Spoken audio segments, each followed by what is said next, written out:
Hello viewers, welcome to Chaitali's corner. আশা করছি আপনারা সবাই অনেক ভালো আছেন এবং সুস্থ আছেন। আজকে আমি আপনাদের সাথে ইলিশ মাছের একটা রেসিপি শেয়ার করব। খুবই ইজি একটা রেসিপি, সর্ষে পোস্ত দিয়ে ইলিশ মাছ ভাপা। খুব বেশি কিছু জিনিস লাগে না এটা বানাতে, আর খুব ইজিভাবে এটা বানানো যায়। চলুন তাহলে দেখে নিই কীভাবে এটাকে আমি বানিয়েছি। পোস্ত নিয়েছি এখানে আমি 2 চামচ, হলুদ সর্ষে নিয়েছি 2 চামচ, আর কালো সর্ষেও নিয়েছি আমি 2 চামচ।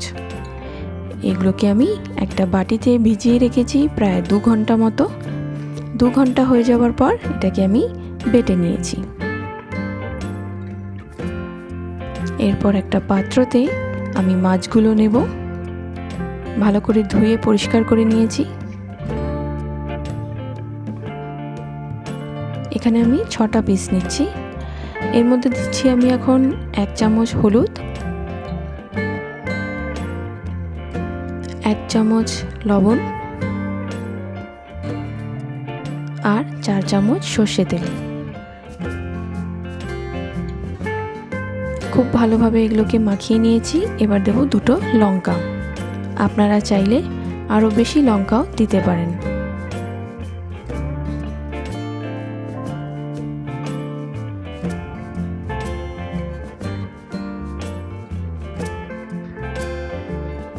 ইলিশ মাছ পছন্দ করে না এমন বাঙালি হয়তো খুবই কম। এমনি এটাকে মাছের রাজা বলা হয় না। দেখুন এভাবে আমি এটাকে মেখে নিয়েছি। এরপর এর মধ্যে আমি পেস্টটা দিয়ে দেব।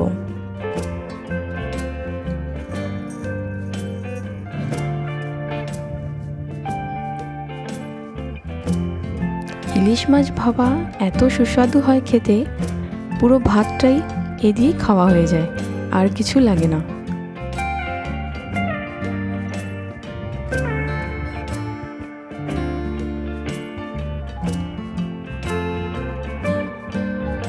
ভালোভাবে ইলিশ মাছের গায়ে আমি এই পেস্টটা মাখিয়ে নিয়েছি।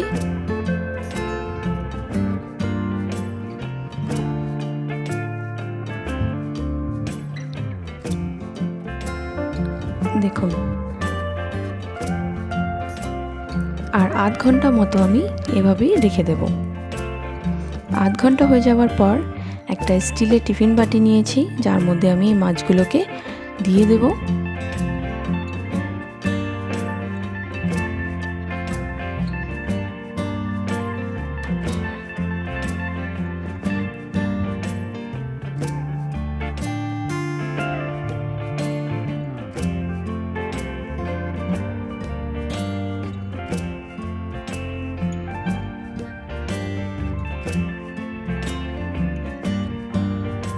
দেখুন, এরপর আমি এর মধ্যে তেল দিচ্ছি 2 চামচ মতো। আপনারা চাইলে এটা নাও দিতে পারেন। এরপর ঢাকনাটা দিয়ে দেব আর স্টিম করব। স্টিম করার জন্য আমি একটা বড় পাত্রতে জল নিয়েছি, আর 20 মিনিট ধরে হাই ফ্লেমে এটা কুক করব। হয়ে যাওয়ার পর দেখুন কত সুন্দর লাগছে। রেসিপিটা যদি আপনার পছন্দ হয়ে থাকে অবশ্যই লাইক করবেন, কমেন্ট করবেন, শেয়ার করবেন, আর হ্যাঁ, চ্যানেলটাকে কিন্তু অবশ্যই সাবস্ক্রাইব করবেন। এই রেসিপিটা আমাকে সাজেস্ট করেছে আমার শাশুড়ি মা শ্রীমতী মিনতি বিশ্বাস, আর প্রিপারেশন, কুকিং আর বাকি সব কাজ করেছি আমি। আরও এরকম ভিডিও দেখতে হলে আমার চ্যানেলটাকে দেখতে থাকুন।